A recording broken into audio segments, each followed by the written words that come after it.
Take a look at this farm field in Somerset County, Pennsylvania. Rolling hills, a pasture, a quiet two-lane road running past it. Nothing here suggests anything unusual ever happened. Except in July of 2002, 9 men were trapped 240 feet directly beneath this exact patch of ground in a flooded coal mine for 77 hours straight, in near total darkness, with water rising behind them the entire time. Most mining accidents like this one end in a memorial listing the names of the dead. This one didn't. Every single man came out alive. That's not the strange part. The strange part is how close it came to going the other way, twice, and how a map drawn in 1957 was the reason any of it happened at all. So what actually happened underneath this Pennsylvania farm field? And how did 9 coal miners survive an accident that, by every normal statistic, should have killed them? An ordinary shift and a wall that shouldn't have been there.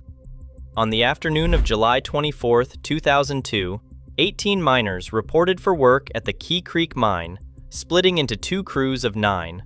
One crew headed south, the other headed east, into a section of coal seam that, according to the maps the company was working from, sat safely hundreds of feet away from anything dangerous. Those maps were wrong. Sometime around 9 p.m., the eastern crew's equipment broke through into an old abandoned mine called the Saxman Mine, a shaft that had been dug decades earlier in 1913 and shut down for good back in 1963. Nobody had properly updated the underground maps in the decades since. The Saxman Mine had quietly filled with water over those 40 abandoned years, and the moment the wall between the 2 mines gave way, that water didn't trickle in. It exploded through the breach. 9 men out, 9 men trapped. The 9 miners working south of the breach heard the warning over the mine's internal phone system and got out, reaching the surface by around 9:45 p.m. The 9 miners working closer to the flood weren't so lucky. As water rushed toward them through the mine's tunnels, some barely 4 feet high, they tried twice to reach a shaft that led back to the surface. Both times, the water had already gotten there first. With no way out, the 9 men retreated to the highest point they could reach inside the mine and waited, trapped 240 feet underground as water kept rising behind them, racing a flood with nothing but a map. On the surface, rescuers faced a brutal problem. They didn't know exactly where inside the mine the 9 men actually were. Crews used GPS data cross-referenced against the mine's layout to estimate the most likely location and began drilling a narrow 6-inch borehole straight down before 3 in the morning, just hours after the breach. Around 2 hours later, the drill broke through into the mine's void. Rescuers heard something back through the pipe, 9 distinct taps, a miner's signal understood instantly on the surface. All 9 men were alive. But knowing that and getting them out were 2 very different problems, and the water underground kept climbing. Goodbye letters and a broken drill bit. By noon on July 25th, water had risen to within about 70 feet of where the miners were sheltering.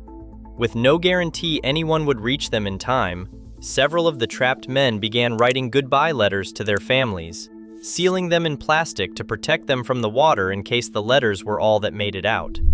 On the surface, crews brought in a much larger drill, capable of boring a hole wide enough to actually lift a man through, rather than just pass air and sound. That drilling ran through the night. Then, just before 2 a.m. on July 26th, the massive drill bit snapped off inside the hole, nearly 200 feet down. Rescuers had to begin drilling an entirely new hole from a second location, while simultaneously working to remove the broken bit from the first, a setback that cost the operation critical hours it didn't have to spare. 9 taps become 9 men. Drilling resumed and continued through July 26th and into the 27th. At 10:15 p.m. that night, more than 3 full days after the breach, the larger rescue hole finally broke all the way through into the chamber where the miners were sheltering. Rescuers lowered a 2-way communication probe down the shaft, and for the first time since the 6-inch pipe had confirmed 9 taps, heard actual voices confirm that all 9 men were still alive. Just before 1 a.m. on July 28th, a steel mesh rescue capsule began lowering down the shaft. Foreman Randy Fogel, dealing with chest pains, went first, reaching the surface around 1 a.m. One by one, the capsule went back down and returned with another man each time. By 2:45 a.m. on July 28th, all 9 miners were standing on the surface.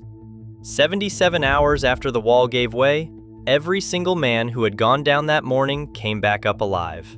Coal that took 300 million years to form. The reason there was coal here to mine at all goes back roughly 300 million years, to the Carboniferous period, when this part of Pennsylvania sat inside a vast, swampy tropical forest.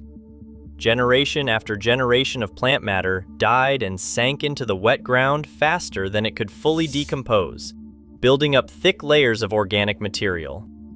Over tens of millions of years, that buried material was compressed under sediment and heat, slowly transforming into the coal seams that would eventually make Pennsylvania one of the most heavily mined regions in the country. The same geological process happened across a huge swath of Appalachia, leaving behind not just coal, but a dense underground patchwork of mines dug, worked, and abandoned across more than a century. Many of them, like the Saxman mine, poorly documented once the companies that dug them disappeared. Why the map itself was the real danger. A federal investigation completed the following year confirmed what rescuers had already suspected. Outdated and inaccurate maps of the abandoned Saxman mine, some dating back to 1957, were the direct cause of the breach. The miners at Quecreek believed they were working hundreds of feet from any hazard because that's exactly what their maps told them. It's a problem that extends far beyond this one mine.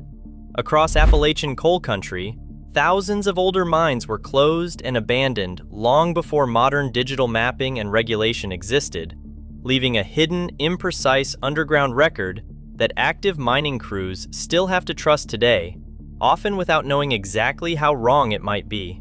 What's there now? A memorial now stands at the rescue site, a 7-foot bronze statue of a coal miner, along with the actual rescue capsule and drill bits used that week in July 2002. All 9 miners eventually sold the rights to their story, and visitors can still tour the site today, walking up to the same rescue shaft the men emerged from after 77 hours in the dark. Somerset County's rolling farmland still looks exactly like it did before any of this happened. Nothing on the surface hints at what sits beneath it: a century of mining history, an outdated map from 1957, and 9 men who, against nearly every historical odd in American mining, all made it back up. Most stories like this one are remembered for who was lost. This one is remembered, still, for the fact that nobody was. If you want to see more of this, please like and subscribe.